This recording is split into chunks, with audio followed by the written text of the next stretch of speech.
அகத்தீசாய நம. நேயர்கள் அனைவருக்கும் அன்பான காலை வணக்கம்.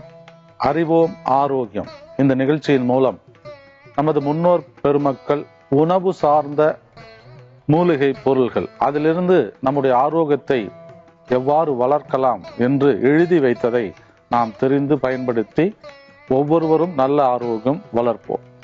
இன்றைக்கு சுக்கு, அதிலிருந்து நாம் பெறக்கூடிய ஆரோக்கியம் என்ன?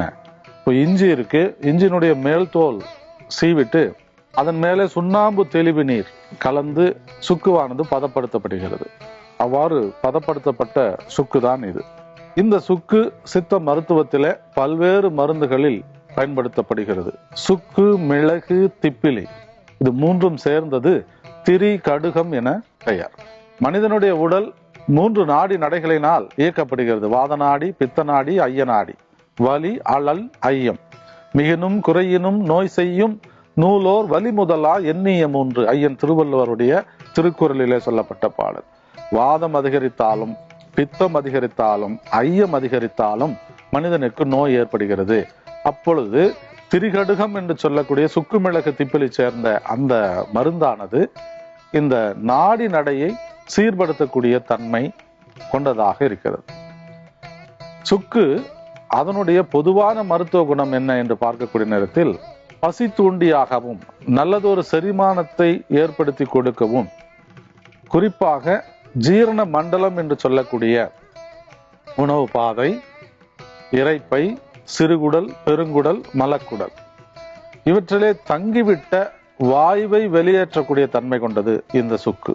இரத்தத்தில் இருக்கக்கூடிய கொழுப்பு சத்தை குறைக்கக்கூடிய தன்மை கொண்டது சுக்கு.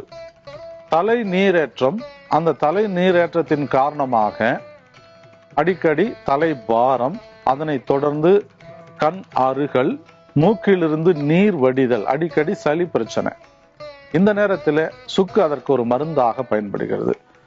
சுக்குமல்லி காஃபி எல்லோருமே குடித்து நன்கு அனுபவம் கொண்டவர்கள் தான்.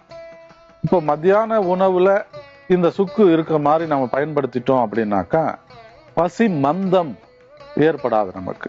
ஆகவே சுக்குவை பயன்படுத்தி நல்ல ஒரு செரிமானத்தை ஏற்படுத்திக் கொள்ளலாம். செரிமானத்திற்காக ஒரு பானத்தை நாம் தேட வேண்டிய அவசியம் இல்லை.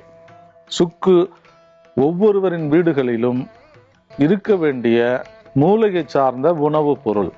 ஆகவே அதனை பயன்படுத்தி நம்முடைய ஆரோக்கியத்தை காக்கலாம். பொதுவா சீதபேதி, இரத்த பேதி வரக்கூடிய நேரத்தில் நாட்பட்ட கிராணி, கழிச்சல் என்று சொல்லக்கூடிய ஒரு சில மருந்துகளுக்கும் கட்டுப்படாத பேதிகளை கட்டுப்படுத்தக்கூடிய ஒரு மருந்து சித்த மருத்துவத்தில் பயன்படுத்தப்படுகிறது.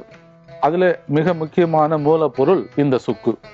தயிர் சுண்டி சூரணம் என்று அதற்கு பெயர்.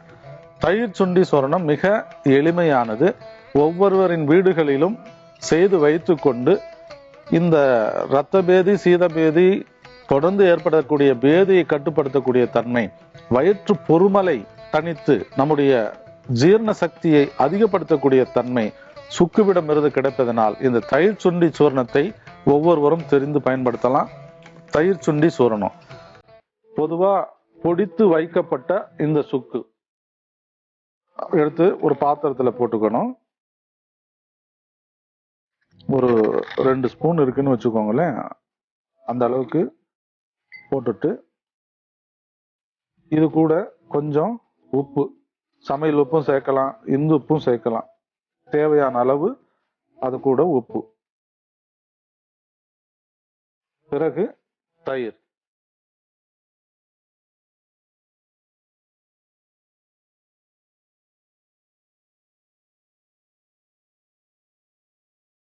இதை நல்லா கலக்கமாறு செஞ்சு உறவாடும்படி செய்ய வேணும்.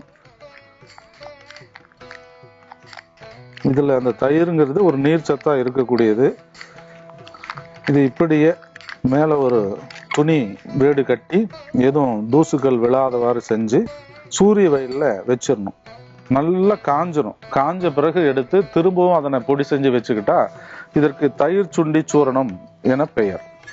இந்த தயிர் சுண்டி சூர்ணத்தை எதற்காக பயன்படுத்தலாம்? சீதபேதி, இரத்த பேதி, கட்டுப்படாத பேதிகள், வயிற்று பொறுமல், அஜீரண குறைபாடு இவைகளெல்லாம் நீக்குவதற்கு இந்த தயிர் சுண்டி சூர்ணம் என்பதை ஒரு அரை தேக்கரண்டி அளவு மோரில் கலந்தோ நீரிலே கலந்தோ சாப்பிடக்கூடிய நேரத்தில் நமக்கு நல்லது ஒரு செரிமானத்தை கொடுத்து அந்த பேதியை தடுத்து நிறுத்தக்கூடிய ஒரு சிறந்த மருந்தாக இருக்கும்.